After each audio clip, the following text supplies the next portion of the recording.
ଆଜିର ପ୍ରସଙ୍ଗ ଦେଶରେ ସୁଗମ ରେଳପଥ ଯାତ୍ରା ସୁନିଶ୍ଚିତ କରୁଛି ବନ୍ଦେ ଭାରତ ଏକ୍ସପ୍ରେସ୍। ଆଲେଖ୍ୟ ଆଞ୍ଚଳିକ ସମ୍ବାଦ ବିଭାଗ, ଉପସ୍ଥାପନା ମହେନ୍ଦ୍ର କୁମାର ମାଝୀ।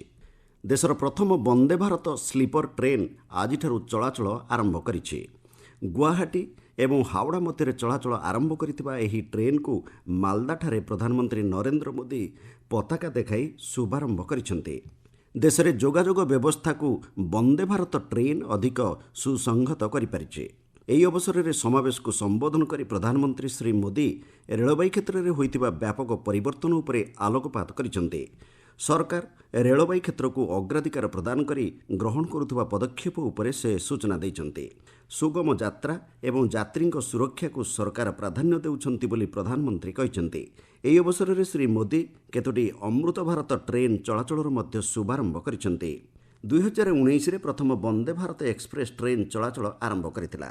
ଦୂରଗାମୀ ଯାତ୍ରାକୁ କମ୍ ସମୟ ମଧ୍ୟରେ ଅତିକ୍ରାନ୍ତ କରିବା ସହ ଟ୍ରେନ୍ରେ ଯାତ୍ରୀଙ୍କ ପାଇଁ ବିଭିନ୍ନ ପ୍ରକାର ଆଧୁନିକ ବ୍ୟବସ୍ଥା ରହିଛି। ଏପର୍ଯ୍ୟନ୍ତ ପ୍ରାୟ 164ଟି ବିଶ୍ୱସ୍ତରୀୟ ବନ୍ଦେ ଭାରତ ଟ୍ରେନ୍ ଦେଶର ପ୍ରମୁଖ ସହରଗୁଡ଼ିକୁ ସଂଯୋଗ କରୁଛି। ଏକ ଆକଳନରୁ ଜଣାପଡ଼ିଛି ପ୍ରାୟ 7.5 କୋଟିରୁ ଅଧିକ ଲୋକ ଏହି ଉଚ୍ଚ ପ୍ରଯୁକ୍ତିବିଦ୍ୟା ସମ୍ପନ୍ନ ଟ୍ରେନ୍ ଯାତ୍ରାର ଅଭିଜ୍ଞତା ହାସଲ କରିଛନ୍ତି।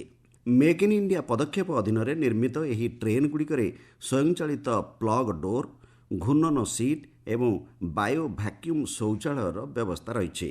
ଟ୍ରେନ୍ଗୁଡ଼ିକରେ ସିସିଟିଭି ଏବଂ ଜିପିଏସ୍ ଆଧାରିତ ଯାତ୍ରୀ ସୂଚନା ବ୍ୟବସ୍ଥା କାର୍ଯ୍ୟକାରୀ ହୋଇଛି। ଏଗୁଡ଼ିକ ପ୍ରତ୍ୟେକ ଯାତ୍ରୀଙ୍କୁ ବିଶ୍ୱସ୍ତରୀୟ ଯାତ୍ରା ଅଭିଜ୍ଞତା ପ୍ରଦାନ କରୁଛି। ବନ୍ଦେ ଭାରତ ଏକ୍ସପ୍ରେସ୍ ଟ୍ରେନ୍ ସେବା ଯାତ୍ରୀ ଏବଂ ପର୍ଯ୍ୟଟକଙ୍କ ପାଇଁ ଏକ ପ୍ରମୁଖ ମାଧ୍ୟମ ପାଲଟିଛି। ଦେଶର ସାଂସ୍କୃତିକ, ଆଧ୍ୟାତ୍ମିକ ଓ ଅର୍ଥନୈତିକ କେନ୍ଦ୍ରଗୁଡ଼ିକୁ ଏହି ଟ୍ରେନ୍ ମାଧ୍ୟମରେ ସଂଯୋଗ କରାଯାଇଛି। ଦେଶର 274ଟି ଜିଲ୍ଲାରେ ବନ୍ଦେ ଭାରତ ଟ୍ରେନ୍ ସେବା କାର୍ଯ୍ୟକ୍ଷମ ହୋଇଛି। ଧାର୍ମିକ ପର୍ଯ୍ୟଟନକୁ ଏହା ସୁଦୃଢ଼ କରିବା ସହ ଅର୍ଥନୈତିକ କ୍ଷେତ୍ର ଗତିଶୀଳ ହୋଇଛି। ଦିଲ୍ଲୀ ବାରାଣାସୀ ମଧ୍ୟରେ ଯାତାୟାତ କରୁଥିବା ବନ୍ଦେ ଭାରତ ଟ୍ରେନ୍ ଦେଶର ଆଧ୍ୟାତ୍ମିକ ହୃଦୟ ସହିତ ସଂଯୋଗ ସ୍ଥାପନ କରୁଛି। ଶ୍ରୀନଗର ଶ୍ରୀ ମାତା ବୈଷ୍ଣବୀ ଦେବୀ କଟ୍ରା ରେଳପଥ ଦେଶର ସବୁଠାରୁ ପୂଜ୍ୟ ତୀର୍ଥସ୍ଥଳୀଗୁଡ଼ିକ ମଧ୍ୟରୁ ଗୋଟିଏରେ ପହଞ୍ଚିବା ପାଇଁ ସୁବିଧା ପ୍ରଦାନ କରୁଛି।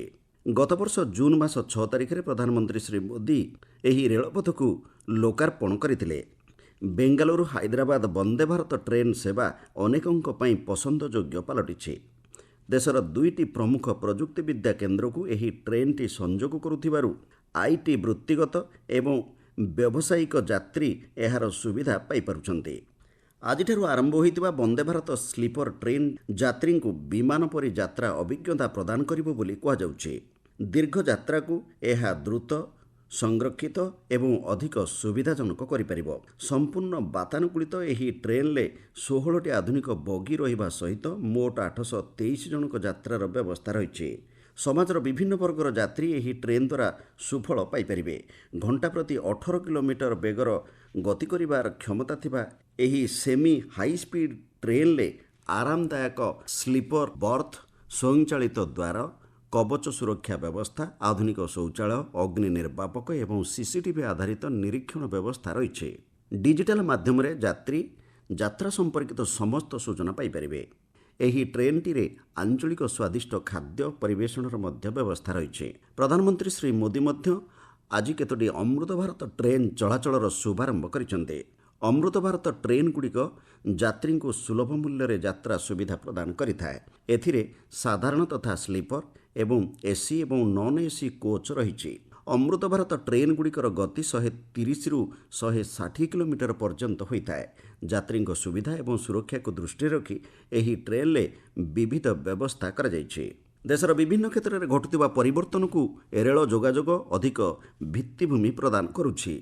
ରେଳ ବିଦ୍ୟୁତୀକରଣ ଯୋଗୁଁ ଦେଶରେ ଟ୍ରେନ୍ ସେବା ଅଧିକ ସୁବ୍ୟବସ୍ଥିତ ହୋଇପାରିଛି। ବନ୍ଦେ ଭାରତ, ଅମୃତ ଭାରତ ଏବଂ ନମୋ ଭାରତ ଭଳି ଆଧୁନିକ ଦ୍ରୁତଗାମୀ ଟ୍ରେନ୍ ସୁରକ୍ଷା ଏବଂ ସୁବ୍ୟବସ୍ଥା ଯୋଗୁଁ ଲୋକପ୍ରିୟ ହୋଇପାରୁଛି।